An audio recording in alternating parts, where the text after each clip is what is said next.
Bismillahirrahmanirrahim. Alhamdulillahi rabbil alamin.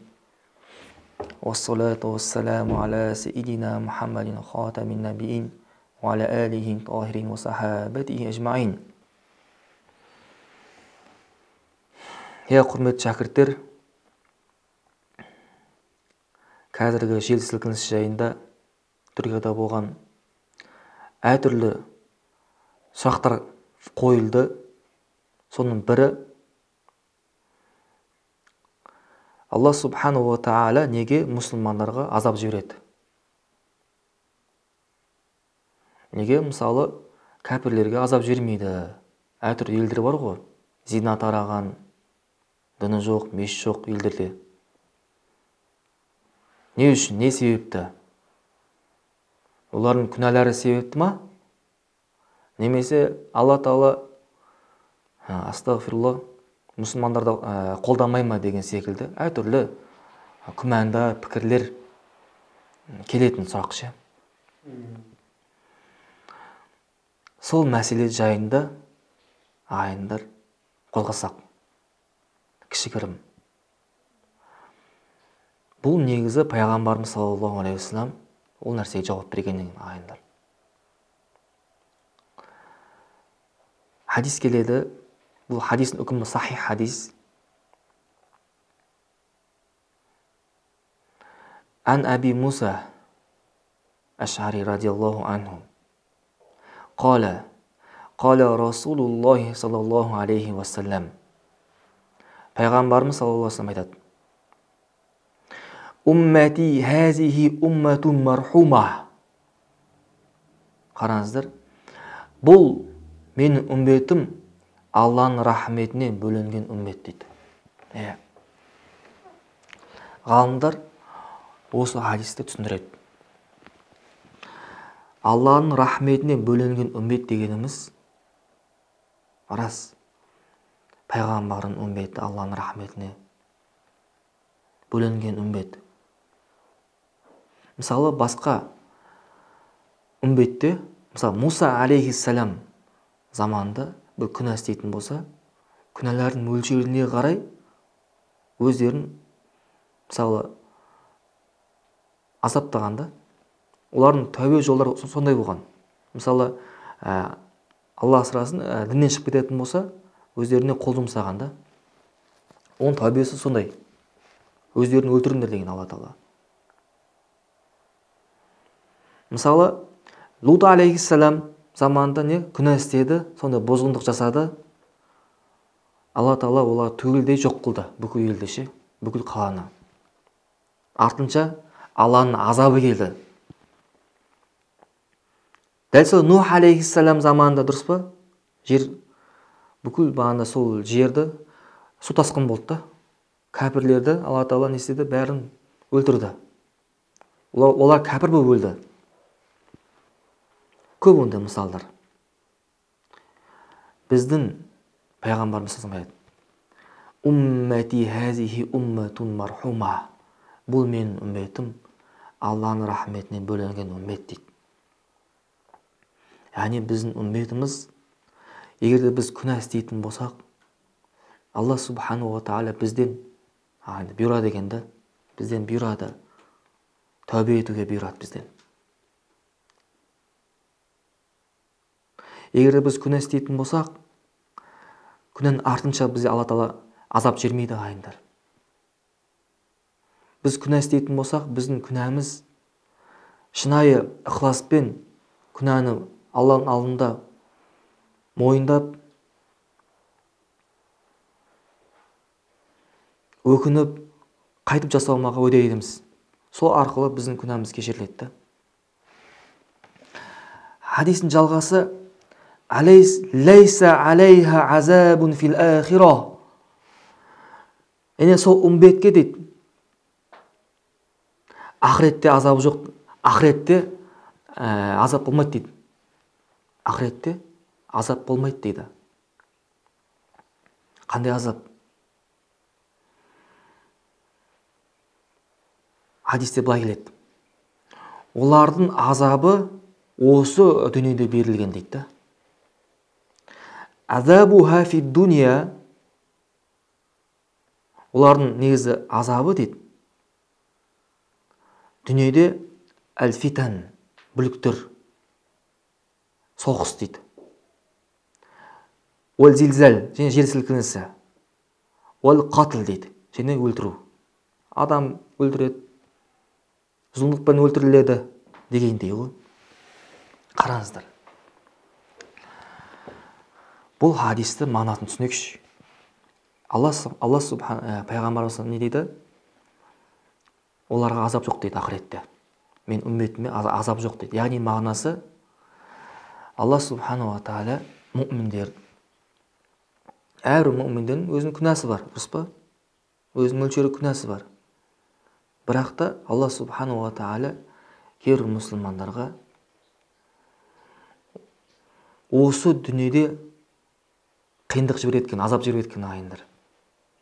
Осы дүниеде азап жіберіп, қиындық жіберіп, әртүрлі бүлік, соғыстар, зилзал және өлтіруді. Сөйтіп оларда ақыретте азап болмайды екен. Ақыретте есебі жеңіл болады. Күнәсі кешіріледі. Керісінше қараңыздар, егерде Алла субхану ва тағала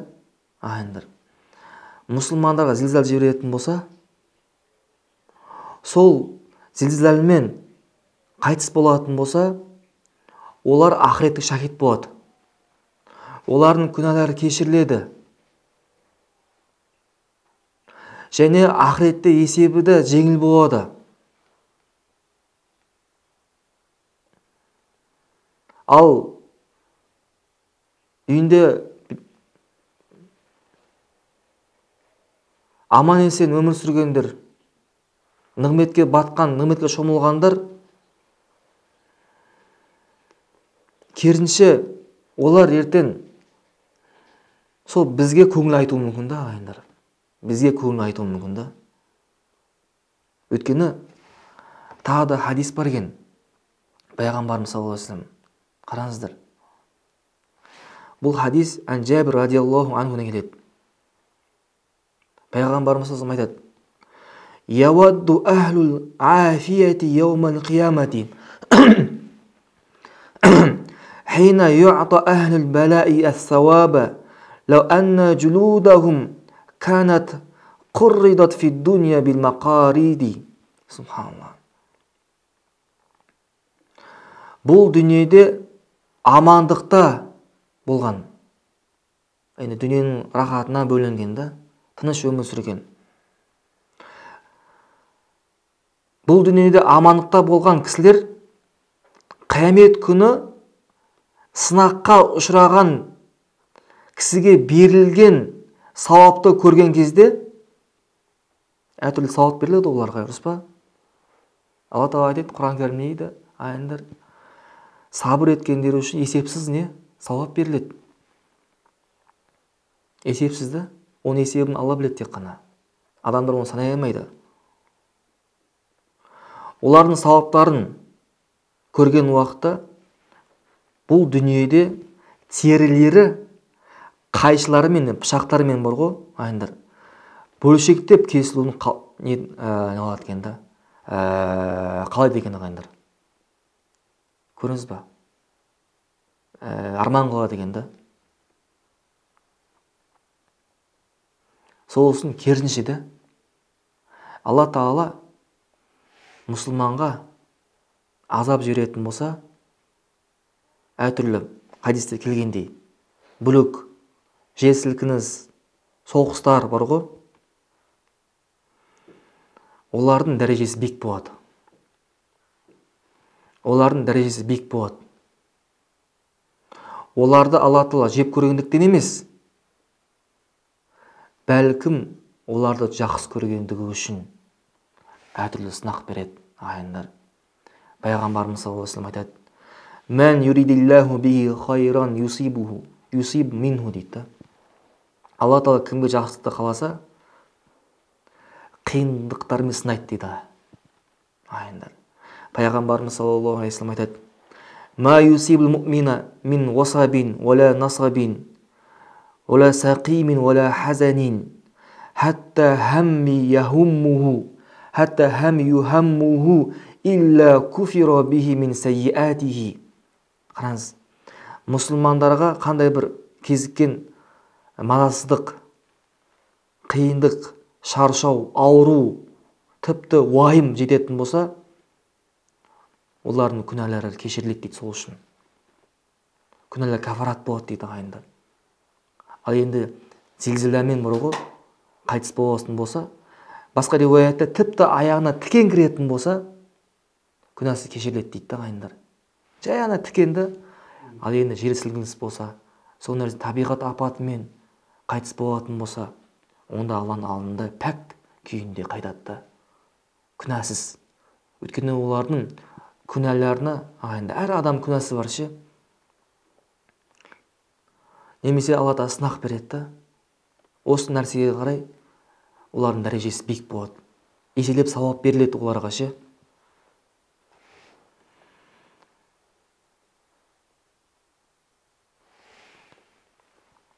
Имам Жүнейд ағайындар әдемі түсіндіреді осы сынақ жайында ше.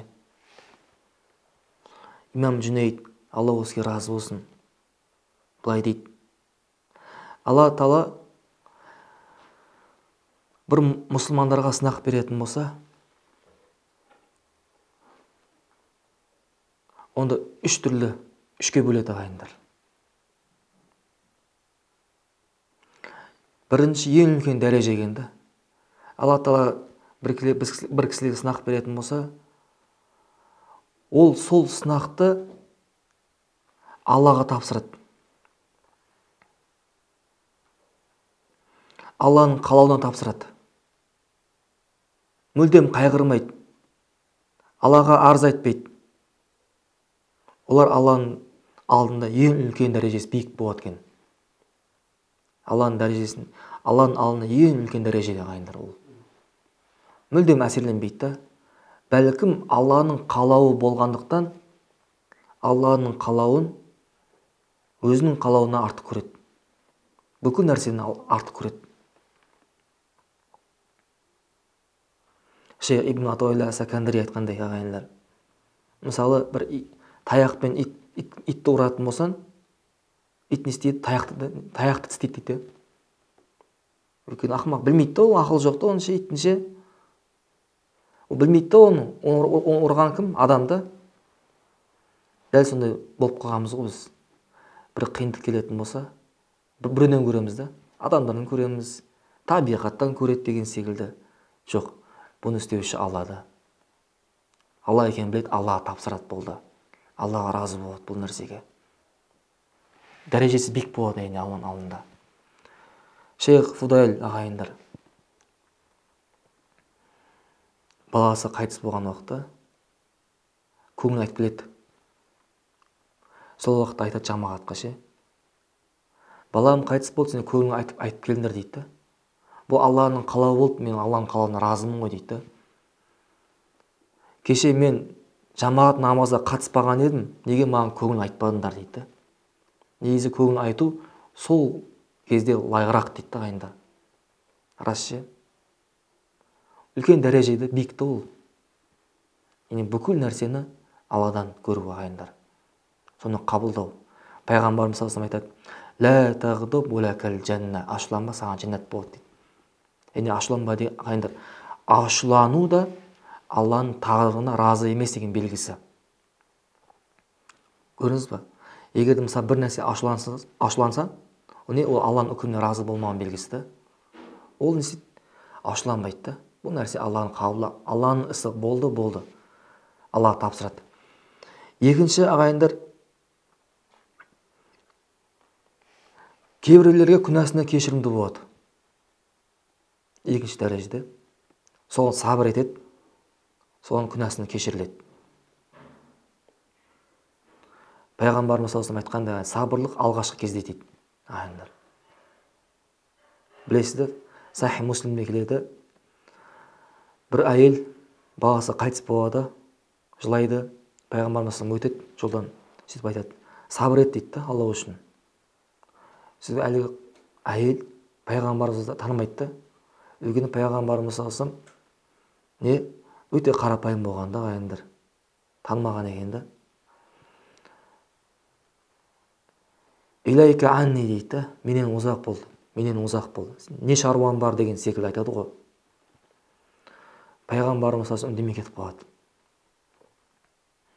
Кейін әлгі сахабалар бір көріп, соны осы нәрсені айтады әйелге ше. Бұл пайғамбарымыз ғой дейді, танымадың ба дейді. Әлгі әйел тезде орнынан тұрып пайғамбарымызға барады ғой. Мен білмей қалдым, мен сізді танымадым дейді ғой. Сол уақытта пайғамбарымыз не дейді? Сабыры алғашқы кезде дейді. Алғашқы соқтықта. Бүкіл басына қайғы келіп, ағайындар, не жаздым, не істедім деп, кейін соңынан сабыр еттік деген оның пайдасы жоқ. Түсінді ма? Ағайындар, үшінші дәреже, ол ең жаман нәрсе. Бұл астағфирулла, Алла Тағаланың тағдырына разы болмау да. Тағдырына разы болмау ше. Неге Алла Тағала былай істеді? Неге маған осындай қайғы берді?